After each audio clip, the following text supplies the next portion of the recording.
Bismillahirrahmanirrahim. Assalamualaikum warahmatullahi wabarakatuh. Saya Hilna Saprina Persadawati dari kelas B NPM 171000142. Di sini saya akan memaparkan untuk ujian akhir semester Hukum Asuransi Fakultas Hukum Unpas 2021 yang berjudul Tanggung Jawab PTX terhadap ganti rugi asuransi pengangkutan barang melalui jalur laut.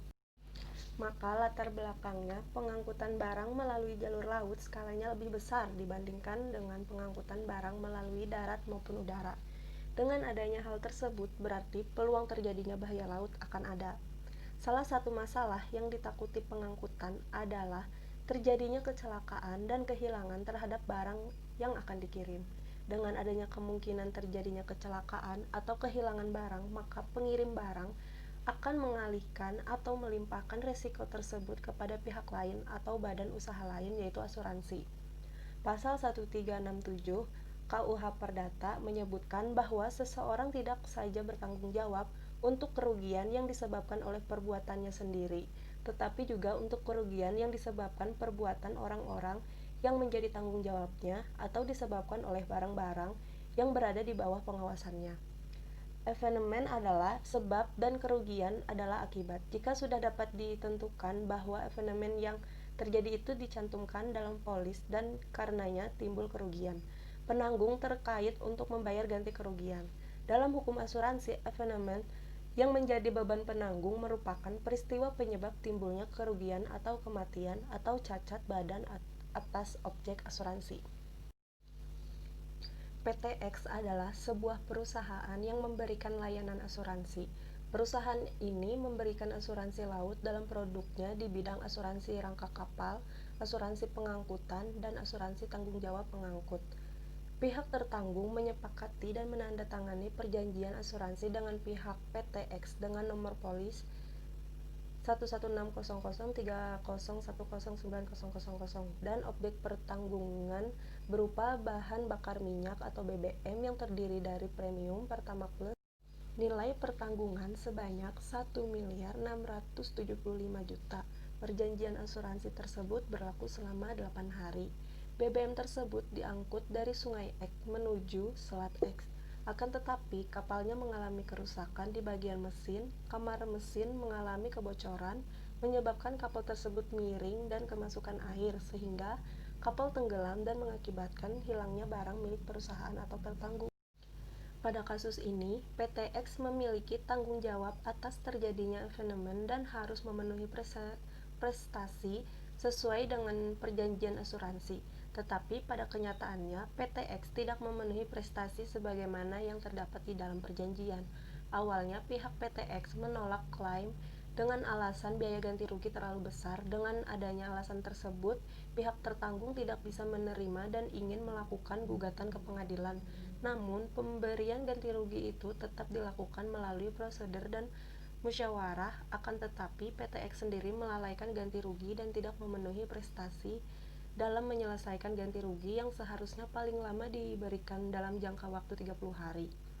PTX menyelesaikan pemberian ganti rugi tersebut melampaui batas yang ditentukan, yaitu 42 hari, sehingga pihak tertanggung mengalami kerugian imaterial, yaitu terhambatnya roda perekonomian usaha perusahaan. Adapun identifikasi masalah yang bisa saya tarik yaitu 1. Apakah aspek hukum asuransi pengangkutan laut? 2. Bagaimanakah tanggung jawab PTX dalam penyelesaian pemberian ganti rugi kepada nasabahnya? 3. Apakah upaya perlindungan hukum dalam penyelesaian sengketa yang timbul akibat dari pengangkutan tersebut? 1. Aspek hukum asuransi pengangkutan laut. Asuransi pengangkutan laut mempunyai beberapa sumber hukum, yaitu A. Kitab Undang-Undang Hukum Perdata, yakni pasal 1320, 1338 ayat 1, 1365, dan 1865 KUH Perdata. B. Kitab Undang-Undang Hukum Dagang terdiri pasal 246 sampai pasal 286 tentang asuransi pada umumnya, sejauh ketentuan khusus tidak menentangnya. 2. Pasal 592 sampai 685, pasal 686 sampai pasal 695 Kitab Undang-Undang Hukum Dagang tentang asuransi bahaya laut dan bahaya perbudakan. Selanjutnya, pasal 709 sampai 721 tentang afarai. Selanjutnya, pasal 744 tentang berakhirnya perikatan dalam perdagangan laut. C. Peraturan perundang-undangan di luar Kitab Undang-Undang Hukum Perdata dan Hukum Dagang antara lain Undang-Undang Nomor 17 Tahun 2008 tentang pelayaran.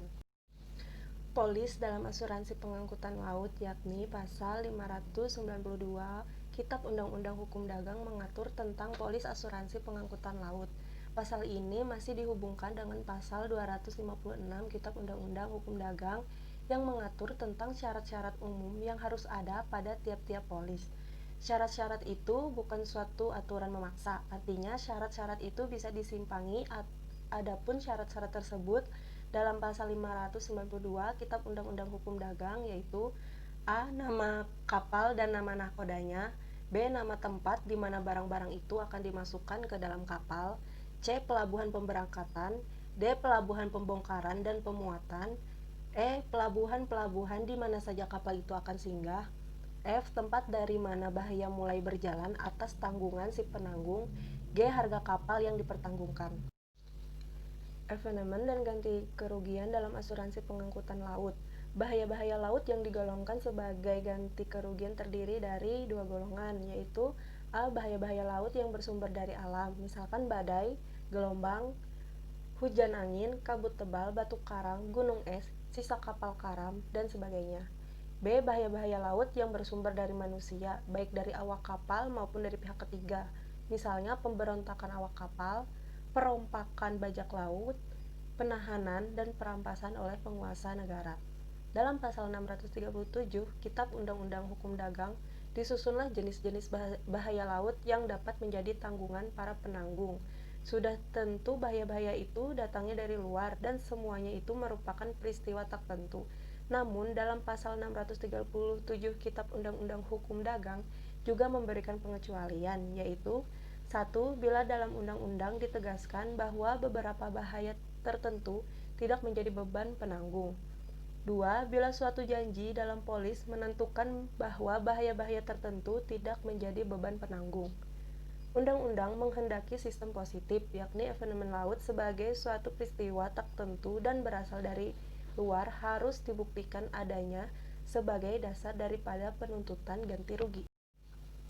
2. Tanggung jawab PTX dalam penyelesaian pemberian ganti rugi kepada nasabah. Sesuai dengan pasal 40 Undang-Undang Nomor 17 Tahun 2008 tentang pelayaran, kembali diperjelas ke dalam pasal 41 Undang-Undang Nomor 17 Tahun 2008 tentang pelayaran yang menentukan sebagai berikut.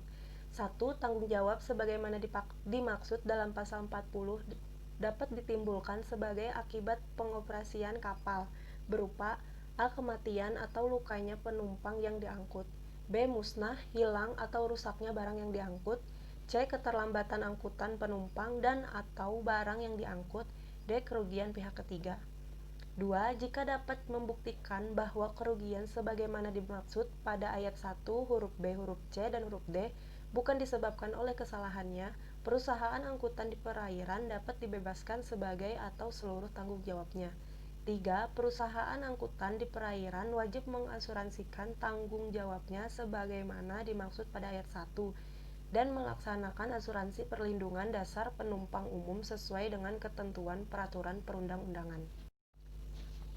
Berdasarkan ketentuan pasal 41 ayat 3 dapat diperoleh bahwa atas tanggung jawabnya sebagaimana dimaksud pada pasal 41 ayat 1 Undang-Undang Nomor 17 Tahun 2008 tentang pelayaran, yaitu akibat dari pengoperasian kapal, pengangkut juga diwajibkan untuk mengasuransikan tanggung jawabnya tersebut.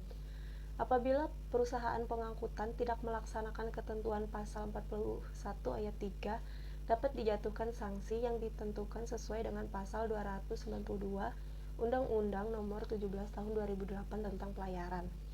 Ketentuan umum lainnya mengenai tanggung jawab pengangkut dapat dilihat di dalam pasal 468 KUHD sebagai suatu pasal mengenai pertanggungjawaban pengangkut yang membawa konsekuensi berat bagi pengangkut. Selain itu, pasal 477 KUHD menetapkan pula bahwa pengangkut juga bertanggung jawab untuk kerugian yang disebabkan karena terlambatnya diserahkan barang yang diangkut.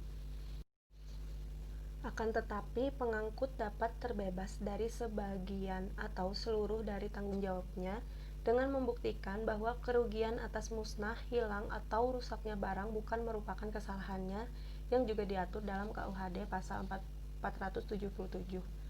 Prinsip-prinsip tanggung jawab yang dikenal dalam hukum pengangkutan yaitu prinsip tanggung jawab berdasarkan atas dasar unsur kesalahan, B. Prinsip tanggung jawab berdasarkan atas praduga, C. Tanggung jawab mutlak. 3. Upaya perlindungan hukum dalam penyelesaian sengketa yang timbul akibat dari pengangkutan. Berdasarkan hasil inventarisasi peraturan perundang-undangan di bidang transportasi laut, baik secara hukum publik maupun keperdataan, terdapat sumber-sumber formal peraturan itu antara lain Undang-Undang Nomor 8 Tahun 1999 tentang Perlindungan Konsumen, Undang-Undang Nomor 21 Tahun 1992 tentang Pelayaran, KUH Perdata, KUHD, konvensi internasional, dan undang-undang terkait, beberapa peraturan pemerintah, keputusan-keputusan menteri, dan aturan-aturan pelaksanaan lainnya. Oleh karena itu, para konsumen atau pengirim atau penerima barang berhak mengklaim pihak pengangkut melalui tuntutan ganti rugi seperti yang tercantum dalam pasal 472 KUHD. Tuntutan ganti rugi atau klaim biasanya diselesaikan di pelabuhan pembongkaran antara pengikut dengan penerima barang. Hal-hal yang perlu dilakukan oleh pemilik barang dalam mengajukan tuntutan ganti rugi adalah sebagai berikut. 1. Pengirim atau penerima barang menyertakan bill of lading serta resi mualim dari part muatan dalam pengajuan tuntutan ganti rugi. 2. Setiap pengirim atau penerima barang berhak mendapat surat keterangan dari maskapai pelayaran atau pengangkut yang disebut notice of claim. Biasanya, maskapai pelayaran mengeluarkan surat keterangan diantaranya Accept Bewis dan Claim Constatering Bewens. 3. Berdasarkan bukti-bukti di atas, maka penerima barang berhak mengajukan surat tuntutan ganti rugi pada pengangkut yang berisikan antara lain keterangan mengenai pengiriman barang-barang, penunjukan kepada TBT, dan penjelasan ringkas mengenai kekurangan barang-barang yang dikonstatir. Jika pemeriksaan telah dilakukan, maka diajukan kepada pengangkut jumlah ganti rugi yang dituntut dan penjelasan mengenai dasar perhitungan jumlah ganti rugi tersebut yang tercantum dalam CCB. Setelah pengirim mengajukan surat tuntutan ganti rugi kepada pengangkut, maka pengangkut memeriksa dan meneliti atas kekurangan atau kerusakan barang. Selain itu, pengangkut juga perlu meneliti surat tuntutan tersebut apakah surat tersebut telah kadaluarsa atau belum dalam waktu 1 bulan sesudah penyerahan barang.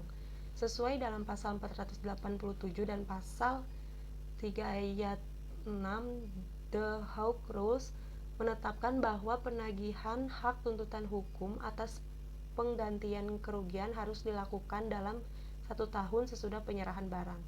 Apabila pengangkutan telah terbukti bersalah dalam kerusakan atau kerugian barang tersebut, maka pengangkut melakukan penggantian jumlah uang ganti rugi yang ditentukan atas peraturan yang tercantum pada konsumen. Namun, apabila tidak adanya keterangan harga barang di tempat tujuan, maka pengangkut akan mengganti kerugian atas dasar harga FOB, harga CNP, dan harga SIF.